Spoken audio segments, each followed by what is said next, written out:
السلام علیکم ورحمۃ اللہ وبرکاتہ۔ میرے پیارے پیارے ویورز، آج میں آپ کے لیے ایسے مسئلے کا حل لے کر آئی ہوں جس کو جاننا ہم سب کے لیے بہت ضروری ہے، کیونکہ آج کے زمانے میں بہت زیادہ شرک ہو رہا ہے، اور وہ شرک ہے تعویذ گنڈے باندھنا یا لٹکانا۔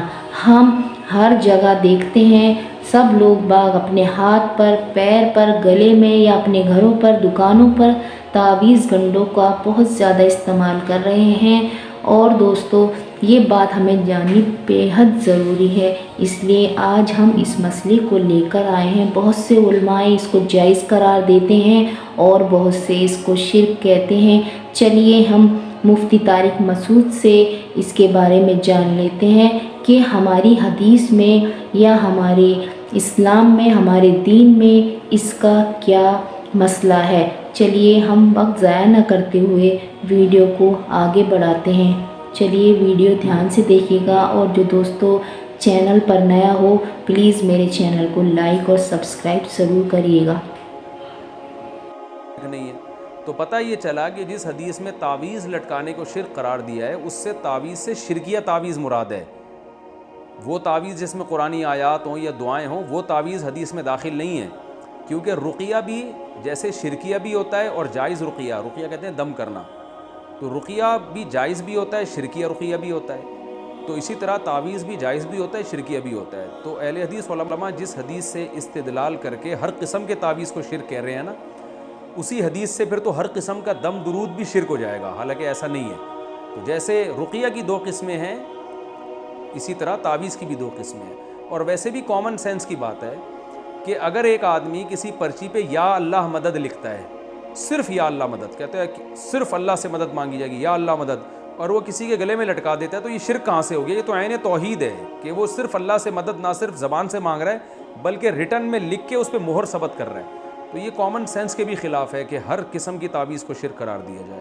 باقی تعویذ کے جواز کے دلائل کیا ہیں، اس پر میں مستقل کلپ ریکارڈ کروا چکا ہوں، میں اس کو ابھی ریپیٹ نہیں کروں گا۔ پھر بھی ایک بات ضرور ہے کہ یہ عمل پسندیدہ نہیں ہے، بہرحال یہ ذہن میں رکھیں۔ اللہ سے مدد مانگیں زبان سے، پرچی لکھ کے لٹکانے کی کیا ضرورت ہے، بس زبان سے مدد مانگیں، اس کی زیادہ فضیلت ہے، دعا کی فضیلت ہے۔ جو لوگ تعویذ گنڈوں میں پڑھتے ہیں تو وہ میں نے دیکھا ہے ان کا ایمان بہرحال کمزور ہو جاتا ہے اور وہ اسی میں لگے رہتے ہیں۔ تو اس لیے ہمارے علماء بھی اس کی گنجائش دیتے ہیں کہ اگر لوگوں کو تعویذ نہ دیا جائے تو وہ خالصتاً پھر جاہل پیروں کے پاس جا کے شرکیہ تعویذ لینا شروع کر دیتے ہیں، ورنہ یہ عمل شریعت میں کوئی زیادہ پسندیدہ نہیں ہے۔ نبی صلی اللہ علیہ وسلم نے فرمایا میری امت کے 70,000 لوگ ایسے بغیر حساب کتاب کے جنت میں داخل ہوں گے جو تعویذ اور رقیہ وغیرہ سے بچا کرتے تھے۔ تو امام نووی رحمہ اللہ نے اس کی تشریح میں لکھا ہے کہ جو جائز تعویذ سے بھی بچتے ہیں وہ اس میں داخل ہیں۔ بہرحال تشریح میں حدیث کی اختلاف ہے۔ تو الحمدللہ میرا اپنا عمل یہ ہے کہ کیسی گھر میں بیماری آ جائے، کچھ بھی ہو جائے، میں الحمدللہ کبھی پرچی نہیں لٹکاتا، نہ بچوں کو میں نے کبھی تعویذ لٹکانے دیا ہے۔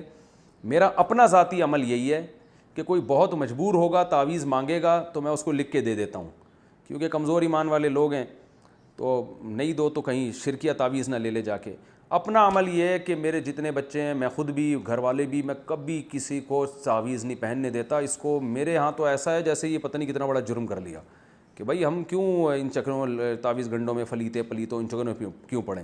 کوئی میں کبھی دیکھتا ہوں بچے اپنے ننیال گئے کہیں، کوئی پرچی تعویذ لٹکا کے لے آیا، ادھر ہی میں ایسے پکڑ کے ایسے کھینچتا ہوں اس کو، بولتا ہوں کچھ بھی ہو جائے، بھلے جن چڑیل بھوت ہی آ جائے، اللہ نہ کرے بھوت بھی آ جائے گا پھر بھی تعویذ نہیں لٹکانا، جاؤ ایسی کی تیسی۔ ایسے انسان تمیز سے زندگی گزارے، کچھ نہیں ہوتا انشاءاللہ کوئی جن چڑیل بھوت، اور پھر جن چڑیل بھوت خود ہی اپنا راستہ تبدیل کر لیتے ہیں، آتے ہی نہیں۔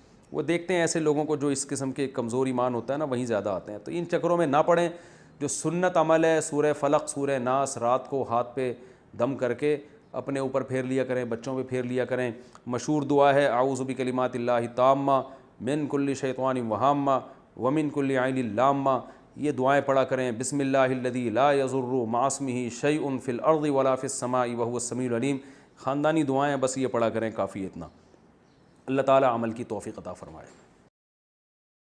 دوستو، آپ کو امید کرتی ہوں ویڈیو بہت اچھی لگی ہوگی اور آپ سب کی سمجھ میں آ ہی گیا ہوگا کہ ہمیں شرک کاموں سے بہت دور رہنا ہے اور ہمیں تعویذ گنڈوں سے پرہیز کرنا ہے، اور اپنے سبھی رشتہ داروں کو، سب کو، اہل و عیال کو، سب کو اس بات سے باخبر کرنا ہے کہ ہمیں ان چیزوں سے بہت دور رہنا ہے۔ اور دوستو، میں آپ سے ایک بار اور کہنا چاہتی ہوں، اگر آپ کو کچھ بھی پریشانی ہو تو اللہ کے واسطے سورہ ناس اور سورہ فلق کو پڑھ کر اپنے اوپر دم کریں۔ آپ کو کسی بھی بات کا شبہ ہے کہ آپ کو نظر ہو گئی ہے یا اثرات ہو گئے ہیں یا کچھ بھی پریشانی ہے تو اپنے اوپر سورہ فلق اور سورہ ناس کو پڑھ کر دم کر لیا کریں یا ہاتھ پھیر لیا کریں، یہ سب سے بہتر ہے۔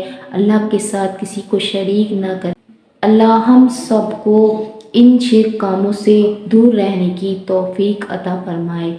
میرے پیارے عزیزوں، اور ایسے ہی مسائل کے حل جاننے کے لیے میرے چینل کو پلیز لائک اور سبسکرائب کریے گا، اور کمنٹ میں اپنے مسئلے ضرور لکھیے گا کہ آپ کو کس بات کے لیے آپ پریشان ہو رہے ہیں، آپ کو کس مسئلے کا حل چاہیے۔ انشاءاللہ تعالی میں آپ کے لیے ضرور لے کر حاضر ہوں گی۔